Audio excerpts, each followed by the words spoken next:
मित्रांनो नमस्कार. मित्रांनो, आपण जी एस-एम-सीची सीरीज सुरू केली होती हिंदीमध्ये, तर ती आपण आजपासून मराठीत करणार आहोत. कारण हा निर्णय मी आपल्या मराठी मित्रांसाठी घेतलेला आहे. त्यांना आपल्या सोप्या आणि सरळ भाषेत समजावा यासाठी हा निर्णय घेतला गेलेला आहे. तर त्यासाठी आपण इथून पुढचे जे सगळे व्हिडिओ आहेत ते आपण मराठी ह्या भाषेच्या माध्यमातून सांगणार आहोत आणि एस-एम-सीची पूर्ण सीरीज आपण मराठीसोबत संपवणार आहोत. तर आपण आजच्या या एस-एम-सीच्या सीरीज नंबर 10 व्हिडिओमध्ये आपण आज बघणार आहोत चोच आणि एम-एस-एस काय आहे, याच्यातला डिफरन्स काय आहे ते नक्की आपण या व्हिडिओमध्ये बघणार आहोत. तर चला आपण सुरू करूया. जसं या ठिकाणी बघा मी लिहून ठेवलेलं आहे, चोच म्हणजे चेंज ऑफ कॅरेक्टर. म्हणजेच ज्यावेळेस मार्केट समजा अपट्रेंडमध्ये जात असेल तर त्यावेळेस आपण वरच्या स्विंगला बॉस म्हणतो आणि खालच्या स्विंगला चोच म्हणतो. याच्यात एक वरती जाताना एक आयडीएमसुद्धा मार्केट करत जातं वरती. पण आपण मेन जो स्विंग असतो त्याला बॉस आणि खालच्या मेन स्विंगला चोच असं म्हणतो, असं नाव देतो.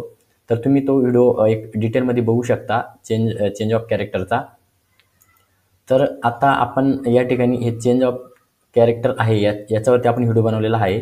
पण याच्यात आणि ह्या एम-एस-एसमध्ये काय डिफरन्स आहे? बऱ्याच लोकांची मला प्रश्नामध्ये कमेंट आली होती, सर चोच आणि एम-एस-एसमध्ये काय आहे, काय बदल आहे ते आम्हाला सांगा.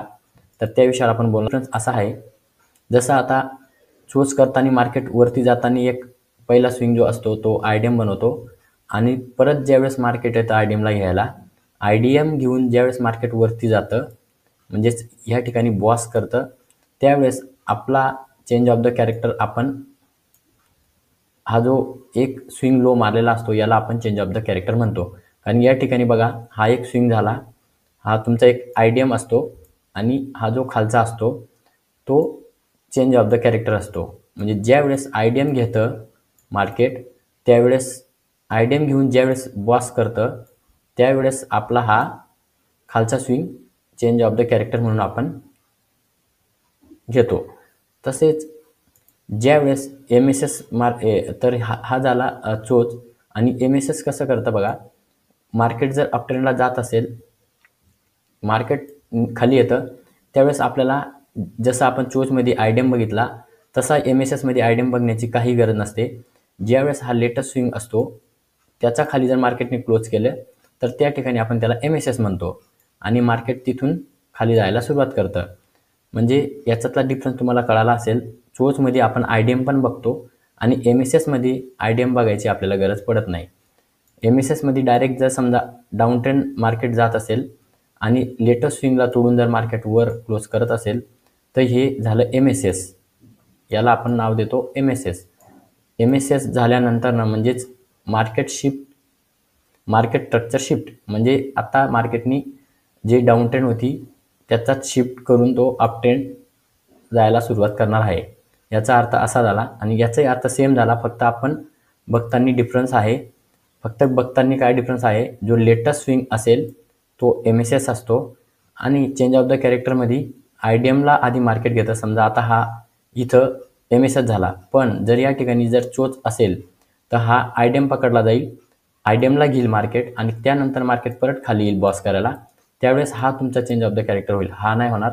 हा एम-एस-एस जो होता तो हा आयडीएम झाला आणि या ठिकाणी हा जो आयडीएमला घेऊन जो ज्यावेळेस मार्केट बॉस करतं त्यावेळेस हा चेंज ऑफ द कॅरेक्टर आपला धरला जातो. हा दोघांमधला डिफरन्स आहे. तर हा एम-एस-एस हे आय-सी-टीमध्ये म्हटलं जातं आणि चोच म्हणजे हे एस-एम-सीमध्ये म्हटलं जातं. तर मित्रांनो, आता आपण याला हे जे मी तुम्हाला आत्ता सांगितलं हे चार्टवरती आपण बघूया. इंडियन मार्केटच्या चार्टवरती पण बघूया आणि फॉरेक्सच्या चार्टवरती सुद्धा आपण बघूया. तर चला मग आपण मेसेज झाल्यावर एंट्री कशी करायची हे आपण बँक निफ्टीच्या चार्टवरती बघणार आहोत. आता तुम्ही या ठिकाणी बघू शकता, मी 15 मिनिटात आता चार्टला घेतो. जसं आपण 1 आवर्स 4 आवर्समध्ये POI काढतो म्हणजेच पॉईंट ऑफ इंटरेस्ट, त्याचा पण व्हिडिओ बनवलेला आहे, तो पण तुम्ही जाऊन आपल्या यूट्यूब चॅनलला बघू शकता. तर समजा आपल्याला ह्या ठिकाणी समजा आणि 14 तारखेला आपल्याला एम एस एस करून एंट्री कशी घेता आली असती त्याच्यावर आपण आता चर्चा करूया. बघा या ठिकाणी तुम्हाला एक 12 आणि 11 तारखेमध्ये एक गॅप इम्बॅलन्स दिसत असेल, तर तो आपण गॅप इम्बॅलन्स मार्क करणार आहोत आधी. मग या ठिकाणी आपण गॅप इम्बॅलन्स मार्क केलेला आहे. तुम्ही नंतर प्रॅक्टिस करायची आहे या चार्टवरती. तर आपण 1 आवर्समध्ये हा गॅप इम्बॅलन्स मार्क केला आहे. त्यानंतर आपण 5 मिनिटात चार्टला कन्वर्ट केलं आहे. ज्यावेळेस गॅप इम्बॅलन्सपाशी मार्केट येतं त्यावेळेस आपल्याला आपण जसं चोच बघत होतो, आता तुम्हाला एम-एस-एस बघायचा आहे. तर एम-एस-एस कसा ओळखायचा? जसं मी इथून मागच्या व्हिडिओमध्ये पण सांगितलेलं आहे का स्विंग कसा ओळखायचा. मागची जर लिक्विडिटी घेत असेल तर तो आपला व्हॅलिड स्विंग असतो. तर आता या ठिकाणी मार्केट अप ट्रेंडला जात होतं आणि या ठिकाणी आपला गॅप इम्बॅलन्स आला. तर आपल्याला कन्फर्मेशन घ्यायचं आहे. एम-एस-एस झाल्यानंतर आपल्याला एंट्री घ्यायची आहे. तर या ठिकाणी बघा, हा जो स्विंग लो आहे हा क्लिअर कट तुम्हाला दिसतोय, याच्यावरती क्लोज झालाय. त्यानंतरनं ह्या स्विंगच्या वर क्लोज झाला नाही, म्हणजे बॉस झालेला नाहीये. तर आपला हा स्विंग एम-एस-एस म्हणून आपण गृहीत धरणार आहोत. जसं ह्या स्विंगच्या खाली ज्यावेळेस मार्केट येईल म्हणजे आपला तो एम-एस-एस होईल. तर तुम्ही या ठिकाणी बघा, तुम्हाला ह्या कॅन्डलनी ह्या स्विंगच्या खाली क्लोज केलंय, तर हा तुमचा एम-एस-एस झाला. या ठिकाणी आपण नाव देऊया त्याला एम-एस-एस. हा आपला एम-एस-एस झाला. एम-एस-एसचा जवळ जो पण एफ-यू-जी किंवा ऑर्डर ब्लॉक असेल एम-एस-एस झाल्यानंतरनं त्या ठिकाणी आपण एंट्री घेणार आहोत. तर या ठिकाणी बघा, ही जी रेड कॅन्डल आहे आणि ही जी ग्रीन कॅन्डल आहे, ही जी 3 कॅन्डल, हे 2 रेड आणि एक ग्रीन, या तिघां मिळून एक एफ-यू-जी बनतोय. तर ह्या एफ-यू-जीला आपण एंट्री घेणार आहेत. तर ह्या एफ-यू-जीपासून बघा तुम्हाला एंट्री भेटते का? बघा, ही जी ग्रीन कॅन्डल आणि ही रेड कॅन्डल, ह्या दोघांमधला जो गॅप आहे याला आपण एफ-यू-जी बोलतो. माझे हिंदीमध्ये व्हिडिओ आहेत, त्याच्यात तुम्ही बघू शकता. तर ज्या मित्रांना माहिती आहे तर त्यांच्यासाठी बघा, एफ-यू-जीपासून ही जी कॅन्डल आहे ह्या कॅन्डलमध्ये आपली एंट्री झाली 5 मिनिटात. तर आपण बघूया आपल्याला किती मुवमेंट दिलेली आहे. तर आपली 1:20 आपली एंट्री झाली आणि 1:50 तुम्हाला 265 पॉईंट 260 पॉईंट समजा जवळपास मुवमेंट दिलेली आहे. म्हणजेच एम-एस-एस झाल्यानंतरनं असं कन्फर्मेशन घेऊन तुम्हाला एंट्री घ्यायची आहे. समजा इथं टॉपला जर एंट्री केली असती तर कदाचित हा स्विंग हाय ब्रेक करून हे गॅप इम्बॅलन्स पण ब्रेक होऊ शकतं. त्यासाठी कन्फर्मेशनसाठी एम-एस-एस आणि चोच असतं. तर आपण अशा प्रकारे, म्हणजे आधी आपण जे चोच बघितलं आहे तसंच आपण अशा प्रकारे एम-एस-एस पण बघितलेलं आहे. एम-एस-एस झाल्यानंतर आपल्याला अशा प्रकारे एंट्री करायची आहे. एम-एस-एस कधी बघायचं आहे? जर मार्केट अपट्रेंड जात असेल आणि आपला पी-ओ-आय जवळ असेल त्या ठिकाणी तुम्हाला एम-एस-एस बघायचा आहे. तसंच जर समजा मार्केट डाऊन ट्रेंड येत असेल आणि त्या ठिकाणी आपला पी-ओ-आय असेल, त्या पी-ओ-आयच्या ठिकाणी तुम्हाला एम-एस-एस बघायचा आहे. आपण अजून एक एक्झाम्पल बघूया डाऊन ट्रेंडचं. समजा आपण फॉरेक्समध्ये बघूया. आता फॉरेक्समध्ये बघा, आता मी 15 मिनिटाचा चार्ट घेतो. या ठिकाणी 15 मिनिटात आपण बघू. जसं आपण 15 मिनिटात चार्टला घेतलेलं आहे. आपण जास्त पाठीमागचे एक्झाम्पल नाही घेणार. आपण एकदम जवळचे असतील, म्हणजे जे तुम्हाला आत्ता प्रॅक्टिसला सोपं पडेल असे आपण या ठिकाणी चार्ट घेणार आहोत.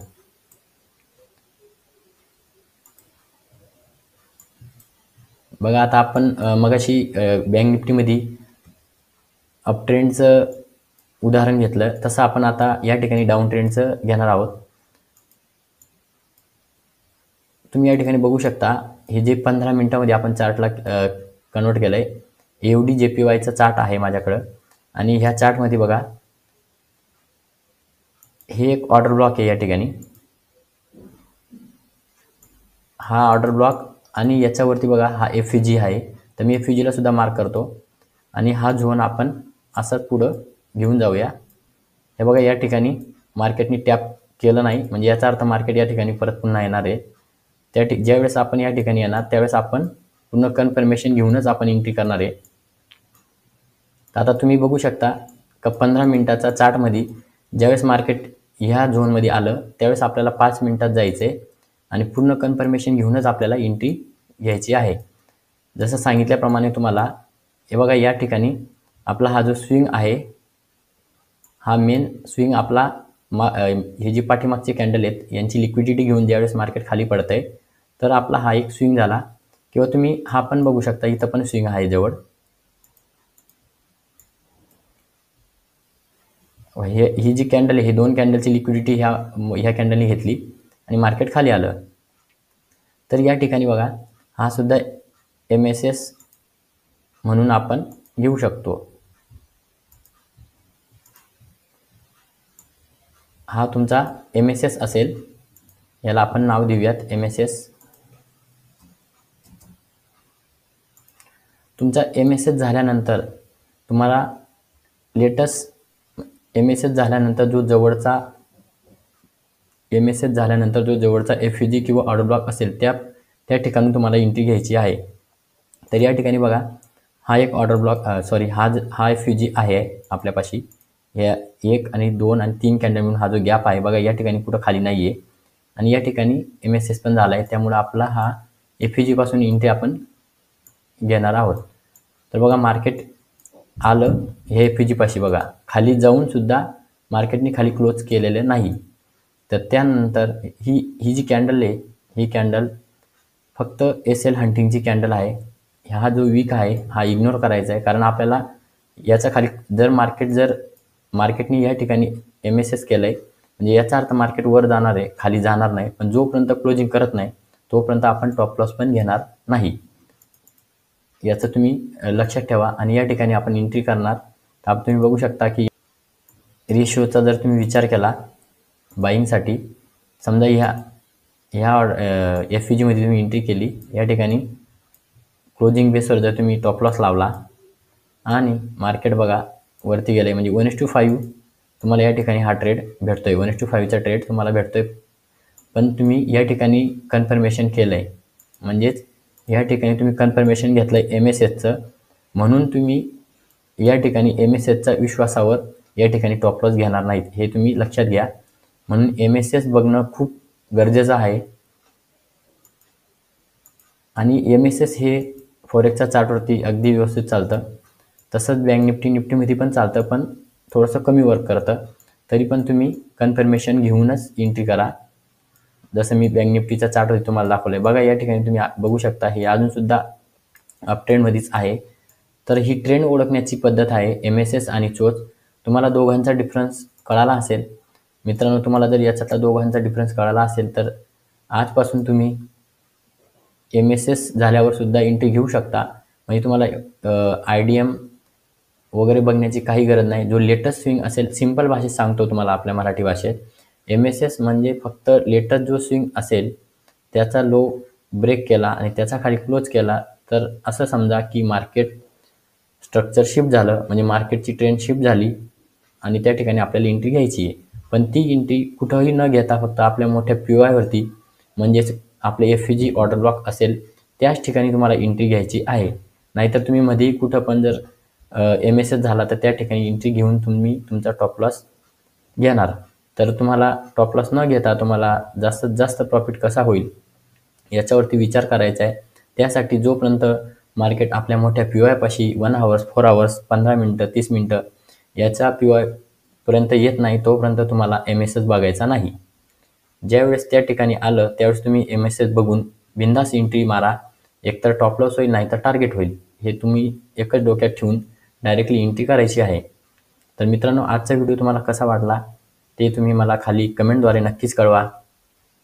तर आपण परत भेटूया पुन्हा नेक्स्ट एज्युकेशनल व्हिडिओला. तोपर्यंत धन्यवाद.